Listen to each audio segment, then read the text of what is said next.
When it's done, back they go to another coach. Yeah, that's really tough, man. That's like that's in my opinion is what I think is the hardest thing about the Western world, for a lack of a better term. Because if you look at like old school, like Eastern Bloc programs, when they deal with athletes long term, they bring their athletes to this like facility, and they're trained under one roof on every aspect. Guillaume, let's do this. All right. How are you, Stéphane? Very good. Very good. Well, first of all, I wanted to come back on when we met at your advanced strategy level 1 in Montreal. I mean, fuck. After like a couple of weeks, I mean it had a major impact on the way that have been programming people, and it made such a difference in so close of time. So I'd like to thank you for that. And it was like one of the for one of. It's been a long time since I've done a weekend like this where I could so easily come back home and bring back what I've learned through the weekend. I mean, it was automatic, right? So Well, that makes me happy because I mean that's my goal with these courses. I really want like the student or the trainer to go back and be able to apply as much as possible right away. So like, that makes me happy it worked out well for you. oh yeah, for sure. And just so we start off right out the bat and have a great intro for you. I would like you to just like give us a little intro. Who's Stephane Cazeault? Where you've been? Just so everybody kind of knows who you are. Okay, like a short version or the longer version? Whatever you feel like. Like I have all my time. It's for you. All right. So my name is Stephane Cazeault. I'm actually born in Chicoutimi in Quebec, Canada. And I've traveled a lot when I was younger, like Chicoutimi, Victoriaville. I lived in Burkina Faso in Western Africa for like 2.5 years when I was like 8, which was a very, very cool experience for me because it gave me like a completely different perspective of the world. My parents had the choice to send me to a French school or to send me to an American international school. And both my parents don't really speak English. So they were like, man, like we should use that opportunity to send him into the American school to learn English. But obviously like the first 6 months, like I didn't understand one word. I didn't know what was going on. But anyways, I caught up, and like in my classroom, I had friends from all over the world, like South Korea, Zaire, US, Belgium, Switzerland. So it kind of opened up my mind to the world. And then I kind of became obsessed with geography, with traveling and all that stuff. So anyways, came back to Canada, lived in Granby, then went to Saint I'm from Granby. You are? Yeah, that's funny. That's where my dad is born and raised there. So we just lived there for a little bit. But then, so do you know Saint Césaire? Yeah, for sure. Yeah, so that's where I went to high school. So I spent like from the last part of 6th grade all the way to secondary 5 or like 11th grade for the US listeners. So like a lot of my childhood memories are from that time period. And then from then on, I was obsessed with football. So I went to Saint-Jean-sur-Richelieu to the CEGEP there, where I played football. And then I went to Montreal, to the University of Montreal, where I studied science. And from then, like after my bachelor's degree, I started doing a lot of continuing education.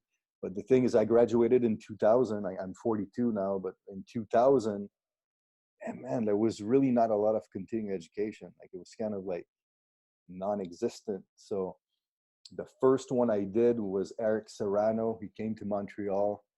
A trainer from Montreal, Sébastien Boucher, like he organized this. Yeah, so La Tour. Well, yeah, like it used to be called La Batcave. La Batcave. So he organized that, and that was my first exposure to continuing education. So after my bachelor's degree, because as much as I'm happy I did my bachelor's degree, like because for physiology, anatomy, biomechanics, and all that stuff is pretty cool. But when it comes to the actual programming, planning of training, I mean, obviously there's nothing there. It's just, and a lot of the professors back then, they all came from the 70s, so it was very like aerobic oriented. But in terms of strength training, I remember like we spent 3 hours in the weight room one time, and the professor was talking about the cam and the leg curl and the adductor abductor machine. I mean, it was nothing. So to do continuing education was great. So then I did Ian King, I did Charlie Francis, I did John Berardi, on and on. And then finally, I 2001, I did my first Charles Poliquin course. And I really liked it because what was cool is Charles Poliquin, I kind of like discovered him in 1997 when I was reading Muscle Media 2000, which was like a popular like bodybuilding mainstream magazine. And this training were like, they were different, you know, like you had tempos, it says A1, A2. So there was a lot behind it, which was different than the classic bodybuilding workouts you would read about. And in 1998, while I was still at university, I hired Larry Vinette, who's a bodybuilding coach at Pro Gym in Montreal, to write my programs. And then the first time he writes my program, I see A1, A2 with tempos and all that stuff. So he told me that he did some of Charles' things when Charles was still in Montreal, when he went to University of Montreal for his master's. So it was kind of like some little underground like courses he did. So I was really turned on into learning more about Charles. So 2001, I did my first one. 2002, then in 2004, I did PICP 1 and 2, which back then was like 5 days long. It was all in the classroom. It was all theory. There was no book and anything like that. And then I was lucky in a way, because what happened for me is Nelson Ayotte was teaching the class, and Nelson was living in Phoenix, Arizona, and he was kind of like the director of the Poliquin Performance in Arizona. So he was like the guy in charge of all the training there. And after the course, he invited me for lunch and asked me if I was interested in ever working in the U.S. So I'm like, for sure. Like from a young age, I always wanted to live in the U.S., especially like California. I was always fascinated by it. So I really wanted to. Plus, I was obsessed with NFL football, and I knew that staying in Quebec, like there was no way in hell I could ever train NFL players. So I'm like, yes, I'm interested. I don't hear anything about it. That was like February 2004, and then July 2005. So like a little bit more than a year later, I get a phone call from Nelson saying, "Hey, Steph, we'd like you to come to St. Louis for an interview for a job offering." So I'm like, St. Louis? Like at first I thought it would be Arizona. And I'm like, all right, let's go to St. Louis. So I went there, did the interview, got the job. But what was crazy though is it was like a weekend long interview, and on Sunday night they told me that I was hired. And then when they tell me, so when's the soonest you can start working? So in my mind, like a month or 2 months time, I tell my family, my clients, because I was working at Sporting Club Saint-Suaire back then, and a pretty good client base, and like visas and all that stuff. I thought it'd take a while. It says, that's a little too long. So they wanted me back a week later. Ooh. So I had to fly back to Montreal, tell my family and clients, and then came back to St. Louis, arrived on Sunday night at midnight, and Monday morning at 7 a.m. I had my first client. So, it was a cool experience there in St. Louis, because like I started with Gen Pop, but then we had a hookup through Nelson, who was the guy who used to work with Charles in Phoenix. So we had a lot of St. Louis Blues players. So then I started training St. Louis Blues players. We had like 11 players under contract with us. And then it evolved to NFL. Like one of the hockey players, their kids went to the same school as the backup quarterback of the Rams. So the backup quarterback came in, and the backup quarterback loved it. And then he says, "Hey, we have this new rookie, Steven Jackson, who just drafted. Like he needs to come and train with you." So Steven came, and then we clicked. And that's why, like, Steven to me is probably the most important athlete I've ever trained, simply because I've trained him from his rookie year when he was 21 until he retired at the age of 32. So I built a really good relationship with him.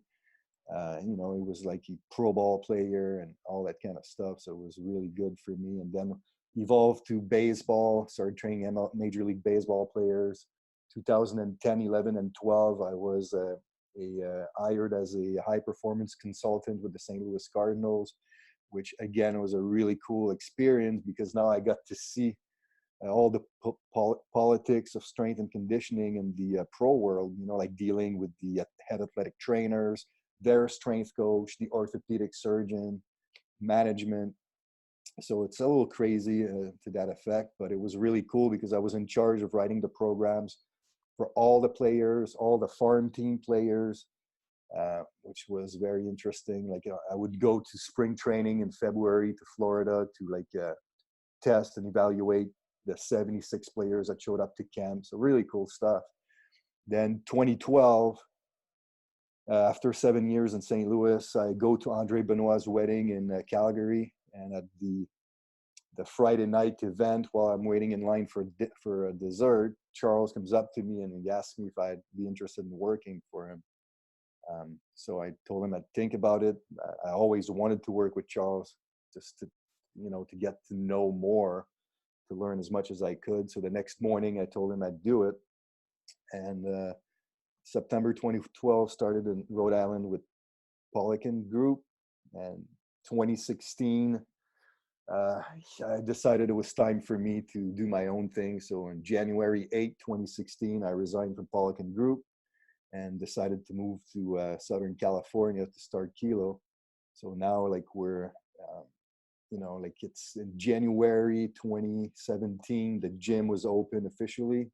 So we're almost going on our third year. And like I said earlier, like to live in Southern California has always been a dream of mine. So I'm pretty happy with that. Love it here. So that's it. Yeah, way better than in Quebec right now. I'd like to think so. Oh yeah, for sure. And with all that's been said, like I feel that that from hearing all the content that you got out, that athlete long-term development is like one of your most important value. And this is actually a two-part question. So it's mostly like how do you dealing with college coaches that with athletes that go in and out that want to be trained by you, or even like this kind of situation in the world where you have these athletes and then for this period of time they go to college or they go to their team, and then when it's done back they go to another coach. Yeah, that's really tough, man. That's like that's in my opinion is what I think is the hardest thing about the Western world, for a lack of a better term. Because if you look at like old school, like Eastern Bloc programs, you know, when they deal with athletes long term, they bring their athletes to this like facility and they're trained under one roof on every aspect, from strength training to conditioning to speed training to nutrition to psychology. They're all like working under one roof with a group of professionals who all like share the same views, so they can really progress their athletes appropriately. But in North America, the problem is where, you know, we have our athlete, he has his pitching coach, he has a strength coach, he has a speeds coach, he has a nutritionist, and they're all like they're all disconnected. There's no continuity. The athlete's strength coach is into weightlifting, then he goes to college as a strength coach is into powerlifting. So there's always this huge disconnect. So personally, the way I look at it on how to deal with that, I think the best option, the best thing I can do for them is the time that I have them, I really work on bringing up their weaknesses. Basically, that's the way I see it. So like I have the athlete, I assess him. If strength is the biggest limiting factor, I just focus on strength. It might not be the most specific thing, but I don't know what he's gonna do necessarily when he goes with the team. Like, are they gonna run them through the ground like they tend to do? So if that's the case, well, I don't want to spend the whole off season running, because it's counterproductive. Plus, that's not your major weakness. So that's kind of like how I look at it, because you can't really be perfect, because it's really rare. Like when I worked with Steven Jackson, for example, like I was in charge of his year-round program, but I was lucky because I was in communication with their strength coach, and they gave me the right to do so. But usually there's no communication. There's a huge disconnect. So you want to make sure you don't do like anything that's going to carry over. Like you don't want to strength train them intense and they're strength training with the team intense at the same time. So the off season, it's that one time that as a private strength coach you have where you can control every parameter. You don't have a lot of time. So for me, I'll go for the big bang for your buck. And again, like Dietmar Schmidbleeker, one of my favorite exercise scientists from Germany, says, strength is the mother of all qualities. So if I don't have a lot of time, I want to improve my athlete as much as I can, I'll focus on strength. And if you look at the works of Istvan Bali, like he's the Canadian, he used to be the head of the Canadian Olympic Training Committee, and he's really, really big on long-term athlete development. And he kind of has the qualifications of trainability, of qualities. And for example, like strength, the trainability is anywhere from like 300 to 500%. So it's a huge trainability. Unlike speed, for example, it's only about 20%. After the age of 12, agility, coordination, balance, it's only about 5%. So for me, if I only have 12 weeks with an athlete during the off season, I'm not going to spend half of my time doing agility and balance work when the trainability is only 5%. Like how much am I going to really improve him? I'm going to focus on strength, where now the trainability is so much greater. And it might sound crazy to hear like 300 to 500%, but it kind of makes sense when you think about it, because how often do you have, like, let's say, untrained 18-year-old who maybe like squats like, I don't know, 150 pounds on his first session, and then like after 6 years of training, he's squatting 600.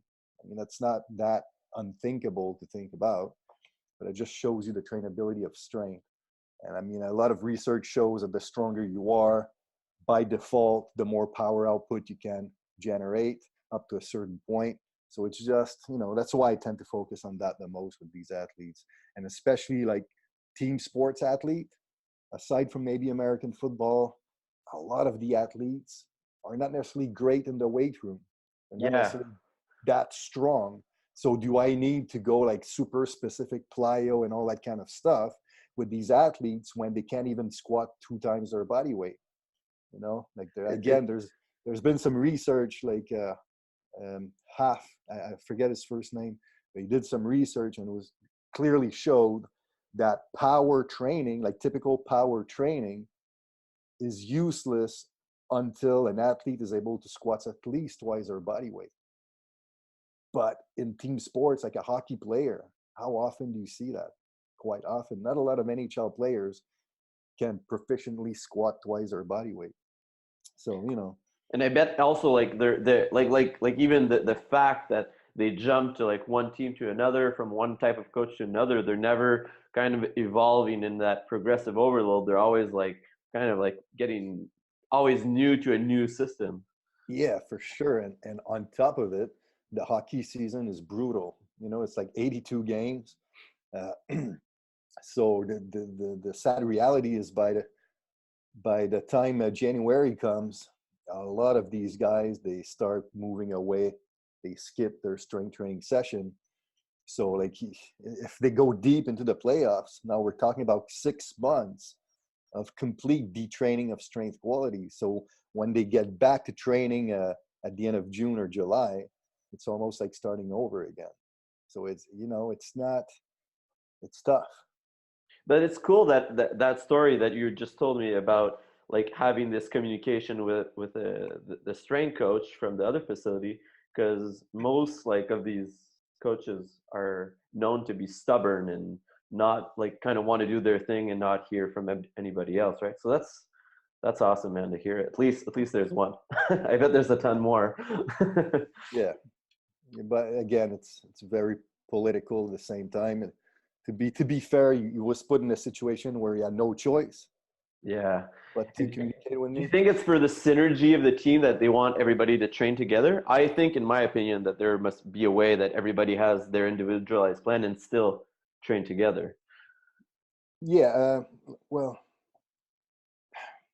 there's a way, but the problem with pro sports now, there's so many rules with the CBAs Mm, that the for example, the NFL, they only have a select amount of time that they can spend in the facility with the athlete.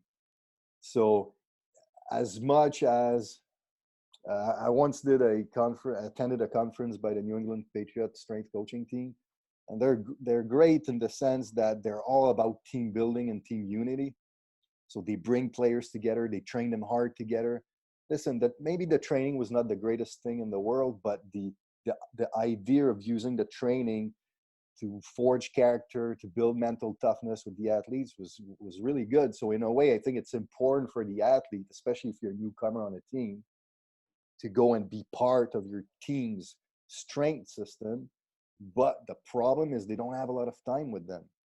Like honestly, like from January until March, they have a select amount of days they can spend with the athletes. Then there's another break. Then there's the May mini camp in which it's the OTAs they call optional training, so they don't even have to go. So it's very tricky. And then once the athlete has been there for a while and is a veteran and has sometimes some types of power, they basically don't even show up until July, to be honest. So it's hard to build that kind of like continuity or team cohesiveness like it used to be like 20 years ago. right, right. Do you have any do you have any like I find that strength like what you said earlier that strength training is really the mother of every athletic development. What are your thoughts on strength training for endurance athletes? What I mean about thoughts is it's quite a world where strength is actually gaining strength is a fear. I work with more endurance athletes, and it's kind of like a hard thing to get in their head. What are your experiences with that?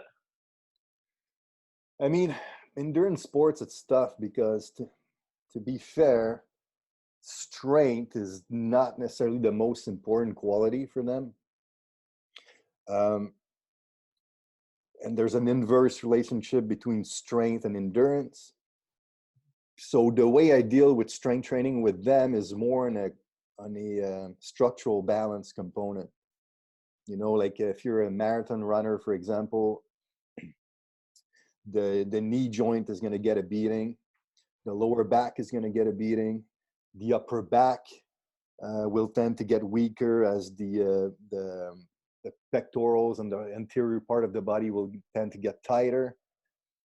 So it's more a question of like strengthening the weak links created by the sport, because that's the problem. The problem with endurance sport, especially if it's cyclical, is it's so repetitive and there's so many reps being done that damage on the body on a structural balance standpoint are far greater than a sport like I don't know, short track cycling, where like there's just a limited amount of volume being done and of reps being done. So I don't know, like, does that make sense? Yeah, absolutely. So like the frequency doesn't need to be as high as strength, and the extent to which, like, training at 90% of 1RM and over might not be warranted, because they rarely ever need to generate that type of force during their event. But to build hypertrophy and or strength in the limiting areas of their body, weaknesses created by the sport, that to me I think is the big difference maker, especially like sports like swimming. Because the problem with swimming is weight training per se is so unspecific to swimming. Because swimming, you have buoyancy, being in the water. Swimming, it's basically just straight up concentric contractions all the time. So in the weight room, every concentric contractions is followed by an eccentric contraction, which is not the case in swimming. So up to a certain point, doing too much weight training close to the competitive season in swimming, it's kind of a mistake because it goes counter to what you're trying to do. But at the same time, like there's a ton of imbalances created by swimming that can be a little bit counter by strength training. So that's really how I do it. Because we see like in the past, like maybe mostly the past 5 years, we'll see a lot of triathletes trying to find new ways of limiting their training volume because it's just too much of a tear on their bodies, and now they're like more into the strength training. Well, anyways, some of them, and you see like increase of performance just by reducing the total volume that they've been doing, right? Yeah, for sure. Yeah. Um, and on another side, actually on dealing with all these injuries or possible injuries, how do you, like mostly like with the hockey players when they come in and they have like a big season, how do you deal with developing their athletic development within those injuries? I mean, you do the best you can. I mean, obviously, sometimes the injuries can be very limiting. Mm-hmm. But to me, like I always say that I don't train the sport, I train the athlete. Yeah. And I'll tend to train the weakest link. So to me, so let's say you're a hockey player and you blew out your knee, let's say, okay? And then you're coming into training and you're like post-surgery, and you can move, you can do lifts, but it's kind of like in a fragile state. Well, to me, the way I can make you the most performant possible is not necessarily to do like hockey specific training. It's going to be more to make sure that we rehab and strengthen that knee joint as much as we can so that this never becomes a limiting factor for the upcoming season. So to me, that takes precedent on anything else when it comes to hockey training. Okay, so like if typically your hockey training plan has, you have in mind, you have the hypertrophy, like let's say we're taking classical periodization, you're doing like your introductory period where you're doing hypertrophy, then you have strength, then you have power, then you have speed, let's say. Cool, but that guy might not benefit from it because is the power and speed phase going to be very effective if he can barely load on his right knee? Not really. So for me, I'd rather just spend more time on building up the knee joint than doing the power and speed training, even though it might not be as specific. So it's very individualized on that standpoint. I mean, it has to be, man. Then you have other people like they're injured, but a good example, Matt Walker, he was a defenseman, played for the Chicago Blackhawks. Tough dude. One time, somebody hits the puck, slap shot, and then he blocks the puck with his hand. And then you see him go like this, and then he goes onto the seat. He takes the glove off, and his finger was like this. It just broken like this. Puts it back up, tapes it, puts the gloves back in, and goes back to play. There's a YouTube video of it. Like just Google like Matt Walker broken finger. It's pretty crazy. But him, I'm not kidding, the next day he comes into the gym, and it was supposed to be upper body, and he didn't want to miss his workout. And he could do presses because he didn't have to use his finger. But I'm like, man, I think we need to ditch the chin-ups. So you're not going to be able to grab. So I know I need to do my chin-ups. So we put wrist straps, and I did some shit so he could hold on to the thing because he didn't want to miss his chin-up. So you have these guys that are so like, their mindset is so crazy that you still push through injuries, you know? So yeah, like you said, it's very individual. Maybe I wanted to touch on maybe another aspect, very apart from training, but mostly on the training industry compared to all the different places you've been. Like I've trained always in Montreal, and you have as well, but you discovered all these different places in the world. how different is it? Like even I bet like even in Australia, when you look at Sydney and Melbourne, like fitness over there is crazy. Like everybody's starting to be fit over there, and California is like well known to be a fitness culture. Yeah, I mean, in terms of gyms and training and all that stuff, to be fair, I think that because of the power of social media nowadays, I think that the word travels so quick that, to be honest, I feel like everybody is doing the same thing. It doesn't really matter where you are. Mm. But what I will say the big difference is more on a mentality standpoint with the customers.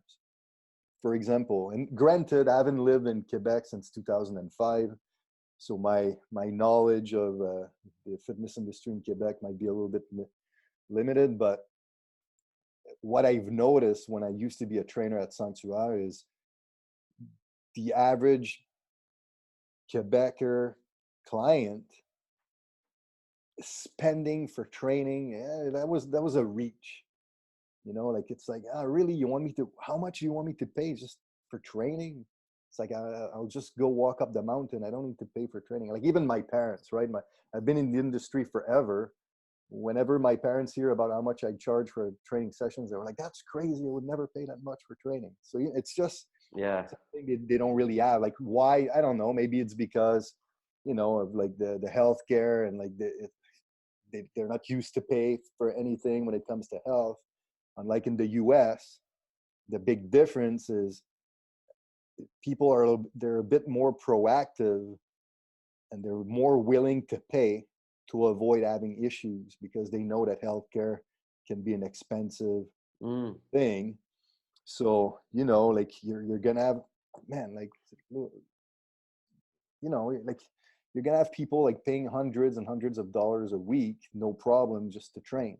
They're gonna, like James Laval, my colleague, 30 minutes away, like he deals with people's metabolism, blood analysis, nutrition, supplementation programs all the time. People are paying high price ticket for that information because it's valuable. So I think the mindset of the customers is completely different. But like I said, I think in terms of training, I don't, it seems pretty similar. Do you think that it's a culture that the gym owners like are because of like just by the way it is still the same in Montreal. It hasn't changed. Like you're describing exactly what we're living right here. Yeah. But and you see like the people that are paying that they're like they they stick, right? They see the benefits and all that stuff, and the retention is awesome. But like it's the like to get in there, that's probably the biggest issue because they still don't understand until they understand. But do you think it's like maybe like a business like vision, like the way that you get in the people into the gym is like maybe like proposing too much shortcuts and stuff like that? Can you rephrase your question? I'm not sure I understand. So if somebody would get into your gym, it's pretty clear on what it takes to train there and what is going to be offered to them, Yeah. as opposed to all these other gyms where they're selling boot camp classes and like these like it's going to be so easy you're going to get results and like these fancy like ways and cheap ways to get in. Yeah. Icona Fitness with no coaches, stuff like that. Yeah, these freaking companies, they're kind of like destroying the industry, in my opinion. Like, because the gyms, they're well equipped. Yeah. They look good. So the naked eye of the general population, the customer, they go there, and then they go to, I don't know, I don't know like what your gym looks like, but let's say the classic 2,500 square foot studio gym with a few racks. So like that customer is like, wait, if I go to that Econo Fitness for $10 a month, they have like great equipment in the locker room and showers. And then like you're asking how much for like 2 power racks and whatever. Like Yeah. they don't connect the dot. They don't understand why like your programming and your coaching is way more valuable than the shiny machines and locker room of that Econo Fitness for $10 a month. So it's really hard. So I think it's more a question of knowing and understanding that this is part of the market now. So I think it's even more so important now to be very firm with your pricing structure and very firm in what you can offer and what you can bring up to the table to at least attract the people who are willing to pay for that. Because those people are always going to exist, but I think you need to more than ever be really good at promoting yourself and the quality of your work and what your work can provide in terms of results. I was reading a book about, like, it was a part of Jonathan Goodman's book, and it was there was a part in the book that was saying that actually, like, a lot of people are getting into the industry because they think it's a quick way to make money, or it's a way to make money, high doses of money. But like, if you're into that industry for those reasons, that's actually not, that's counterintuitive, because people aren't going to get into the gym because they're not giving them the results. Yeah. All right. That was awesome. I have 3 final questions for you that I asked all my invites. I don't know if you had the time to read them. Right before the call. Yeah. All right. So I'll get you on the fly. So I know you did this, so you moved a lot. So if you would have another country than where you're living right now, you would have to move to and restart whatever, where would that be? To move to restart like my life or a business or something? Yeah. Wow, that's a tough one. Listen, I've never been, but I'm pretty sure I would enjoy Spain. I think that'd be a cool spot. I'm a huge fan of the Mediterranean climate, which is what I'm dealing with here in California. Culture seems really cool. Now, business-wise, I don't know if Spain would be the best thing in the world for a training business, but I'd still love to be there. But if you were to ask me, like, where do I want to move, just disconnect and screw it, and I just want to, like, it probably like some island in the Caribbean somewhere, like some place really relaxed. But yeah, I think Spain could be a cool choice for me. The UP fitness facility in Marbella looks awesome. Yeah, Have you seen it? Yeah. See, Marbella, it's a very high-end touristy type town. So that kind of makes sense there. It's very well situated. Yeah, I mean, I think Spain. Cool. And what is Stéphane's theme song? What's the song that pops in people's ears when you get into the room? See, when I read your question right before the call, I'm like, man, I don't know. I have no idea I'm going to answer this. Yeah, Jesus. Like, the one song though, like, every time I hear the beat, it gets me going. There's something about it. I'm not saying it represents me necessarily, but it keeps me going. It's Mobb Deep's, like, 1995 Mobb Deep's "Survival of the Fittest." Oh, yeah, I know that song. Yeah, there's something about that song, that beat, the lyrics, the rhyming skills. And I'm a huge hip hop fan, but I'm more in the slower hip hop vibe. And this one's really good. That's a good song, man. If I just want to give like a little shout out to Quebec, Montreal, like a song that I think kind of represents my mindset that I've been listening to for the last 6 months is Jamais de la vie de Loud. I really like it. And to me, that song kind of, what he's saying in that song is kind of like what I've been saying in my head growing up, how I looked at life and all that stuff. So this one kind of represents me pretty well. I like Loud, man. Like, it's funny because, like, I don't live in Quebec anymore. So it's like my friend a year ago, he sent me a link to one of his songs. I'm like, holy shit, it's pretty good. So now, like freaking, I'm obsessed. I keep listening to his stuff. He's the first rapper, French rapper, that sold tickets for Sandbell this year. Oh yeah. Yeah, like never before a rapper has, like, sold out tickets for a center that big. So he's good, man. Impressive. Yeah, I bet he's gonna have a massive future about that. So last question, and this is the best one ever. So what is the one piece of advice you would give to yourself 10 years younger?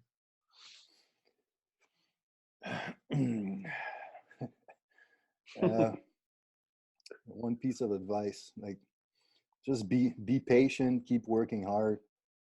I've done it, but the one thing I will say is when I was like early 30s, it's like I wanted to be somebody. I wanted to be great. I wanted to be the best. I wanted to have my own place now.